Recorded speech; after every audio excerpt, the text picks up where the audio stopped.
सर्वांना जय महाराष्ट्र. खरं आहे की पालकमंत्र्यांची अशी काही वक्तव्य मी ऐकली आहेत, म्हणून मी म्हटलं होतं त्यांना सत्तेचा माज आणि पैशाचा गर्व आलेला आहे. खरं तर मी जे काही प्रश्न विचारले होते ते काही वैयक्तिक विचारलेले नव्हते आणि ते सातत्यानं प्रत्येक प्रश्नाला बगल देऊन बाळ मानेला मी चारदा पराभूत केला असं म्हणतात. मला उदय सामंत आणि त्यांच्या लाभार्थ्यांना असं सांगायचं आहे की ज्या ज्या वेळेला ज्या ज्या पक्षानं मला उमेदवारी दिली ती माझी इलेक्टिव्ह मेरिट बघूनच दिली आणि माझी गेली 20 वर्षामध्ये 25,000 मतदान माझं ऑर्गॅनिक वाढलंय. माझं डिपॉझिट गेलंय नाही, मला मतं कमी नाही मिळाली. तुम्ही राजन साळवींचे आभार मानले पाहिजेत की 2004-2009ला त्यांनी तुम्हाला आशीर्वाद दिला म्हणून निवडून आलेत आणि त्यांना पण तुम्ही परवाच्या निवडणुकीत पराभूत केले, तितके तुम्ही कृतज्ञ आहात. आणि 2014ला माझा पराभव नक्की झाला. त्यावेळेला तुम्ही शरद पवार साहेबांचा एबी फॉर्म घेऊन शिवसेना भाजपची तत्कालीन असलेली युती तुटल्यामुळं तुम्ही ते हरियाणामध्ये जसे भजनलाल नावाचे ग्रस्त होते, आयाराम गायाराम सारखी, तशी तुम्ही एका क्षणात पार्टी बदललीत. खरं तर त्यावेळेला तुम्ही देवेंद्र फडणवीस साहेब भाजपचे प्रदेशाध्यक्ष होते, त्यांच्याकडेही मागायला तिकीट गेला होता. त्यांनी सांगितलं नाही आम्ही तुम्हाला देणार, आम्ही बाळमानेला देणार.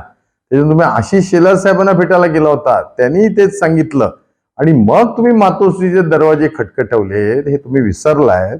आणि त्यावेळेला सुद्धा माझा पराभव झाला, पण माझ्या पराभवाला कोण जबाबदार? तर तुम्ही विजयाचे शिल्पकार जर आहात असं म्हणता, तर माझ्या निवडणुकीच्या प्रचाराला ह्या देशाचे पंतप्रधान जे आजी आहेत, ज्यांचं नेतृत्व तुमचे शिंदे साहेब वारंवार फेऱ्या दिल्लीला मारून मानतात, त्यांना पायघड्या घालता, तेही 2014ला माझ्या बाळमानेच्या प्रचाराला आले होते. मग माझा पराभव तुम्ही असं म्हणणार आहात का की तो नरेंद्र मोदींचा पण पराभव आहे का? त्याच्यानंतर तत्कालीन मुख्यमंत्री देवेंद्र फडणवीस साहेब सुद्धा आले होते, माझा पराभव झाला, मग तुम्ही असं म्हणा ना मी देवेंद्र फडणवीसांचा पण पराभव केला म्हणून. आणि त्यामुळे उदय सामंत इकडे तिकडे विषय भरकटू नका. तुम्ही जरा भानावर या. ह्या जिल्ह्याचे तुम्ही पालक आहात, या राज्याचे उद्योगमंत्री आहात.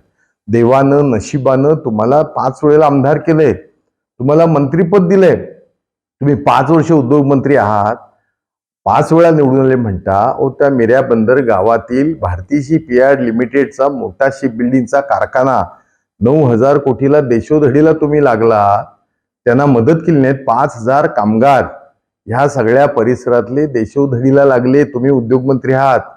आज तिथं योमेन मरीन आलाय, तो 3 वर्ष स्ट्रगल करतोय, त्याला शिप बिल्डिंग मध्ये नव्या नव्या ऑर्डर मिळाल्या पाहिजे, त्याचं 5,000 रोजगार निर्माण केला पाहिजे, म्हणून तुम्ही नैतिकतेनं काही प्रयत्न केलेत का?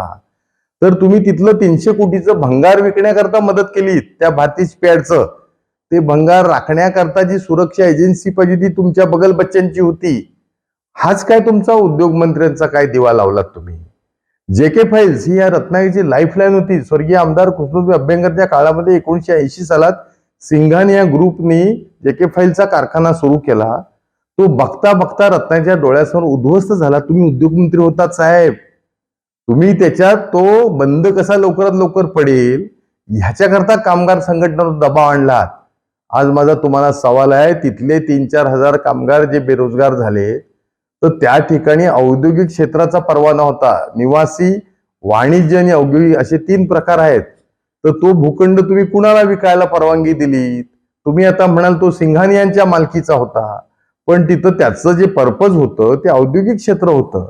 तुम्ही रत्नागिरीकरांना विश्वास द्या की नाही, त्याचा आम्ही चेंज ऑफ पर्पज करणार नाही, औद्योगिक क्षेत्राचं रूपांतर आम्ही निवासी क्षेत्रात करणार नाही, आम्ही वाणिज्य क्षेत्रात करणार नाही आणि त्या ठिकाणी एखादी IT इंडस्ट्री आणू, कारण तुम्ही उद्योगमंत्री आहात. त्याशिवाय त्या डिंगणी जयगडची रेल्वे लाईन करायची होती 45 किलोमीटरची. आपल्याला बंदराचा विकास या देशाचा पंतप्रधान करायचा आहे. तिथं JDRL नावाची कंपनी तयार झाली होती त्या जिंदाल उद्योग समूहाबरोबर. तुम्ही जे ST स्टँडला पैसे खर्च केलेत ना उद्योग विभागाचे, ते maritime board, Jindal, Konkan railway आणि तुमचा उद्योग विभागानं जर डिंगणी ते जयगड रेल्वे जर आणली असती 10 वर्षापूर्वी, तर गुड्स कॅरियरसाठी हजारो कोटी रुपयाचं उत्पन्न मिळालं असतं, तुमच्या महामंडळाला MIDC ला मिळालं असतं. ते तुम्ही केलं नाहीत. निवळी जयगडच्या रस्त्याचं राजकारण कायम केलं, त्याची टेंडर तुम्ही सारखी घेतली दबाव आणून.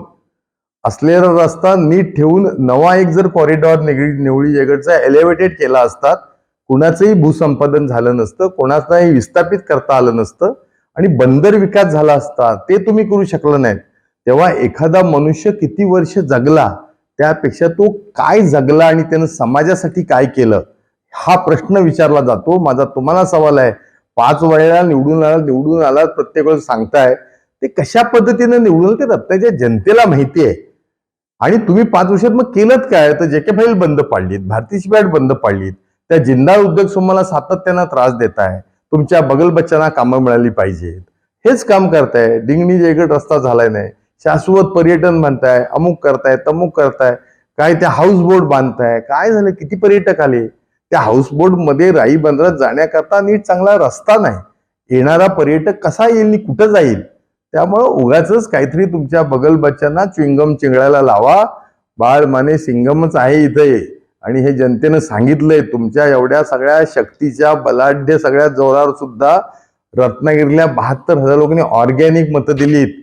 तुम्हाला घाम फुटला होता, तुमचे कार्यकर्ते हे मान्य करतायत आणि त्यामुळं उगाच काहीतरी माच करू नका. ही जी कामं आहेत रस्त्यांची, क्रीडांगणाची, सगळी जी गोष्ट आहे हे करा, रत्नाचा शाश्वत विकास करा. तुम्हाला धन्यवाद मी देईन की 4 महापुरुषांची तुम्ही भारतरत्नांची शिल्प लावलीत. तुम्ही भारतीय जनता पार्टीची मतं घेता फक्त आता परवा त्यांच्यामुळे तुम्ही वाचलायत, परंतु या देशाचे कविमनाचे पंतप्रधान अटल बिहारी वाजपेयी स्वर्गीय आहेत, ते भारतरत्न आहेत.